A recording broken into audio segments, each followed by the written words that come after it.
إنه لقرآن كريم في كتاب مكنون لا يمسه إلا المطهرون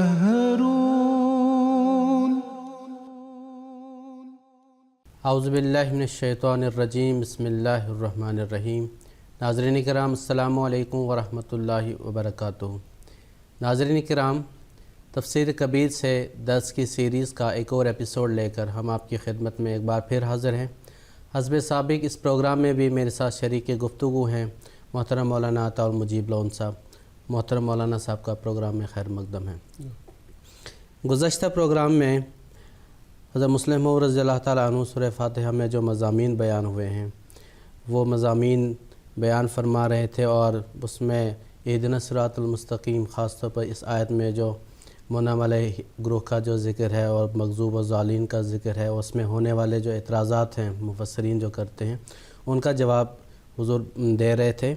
آگے حضور اسی تسلسل کو جاری رکھتے ہوئے بیان فرماتے ہیں،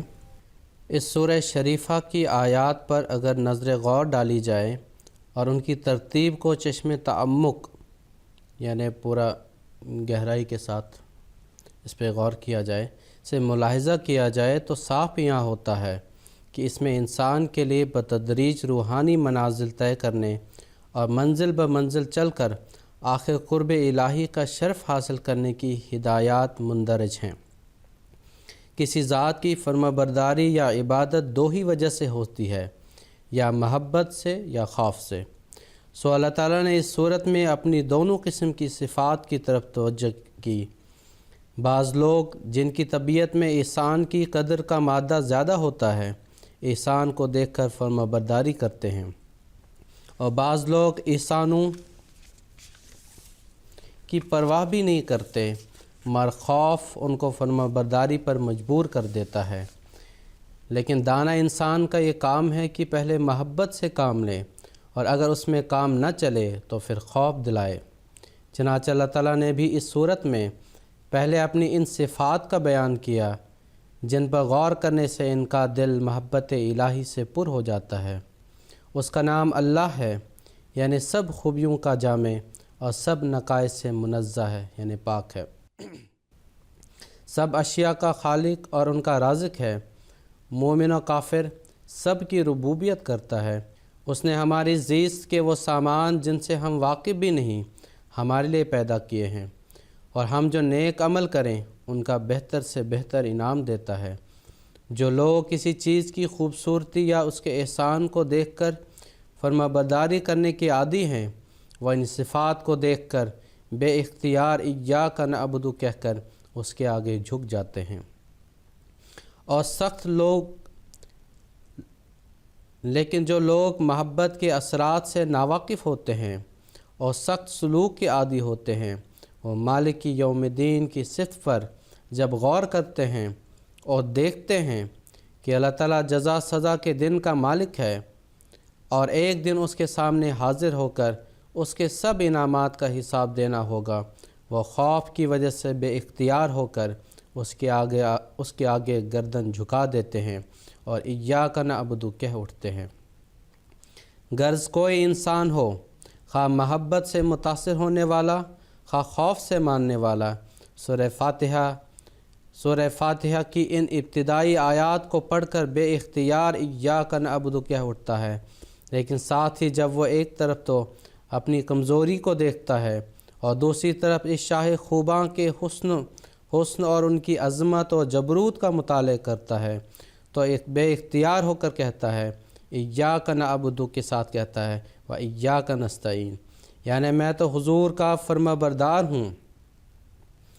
اور آپ ہی کی عبادت کرتا ہوں، لیکن جو حق عبادت کا ہے وہ مجھ سے ادا نہیں ہو سکتا، اس لیے میں آپ ہی سے مدد چاہتا ہوں۔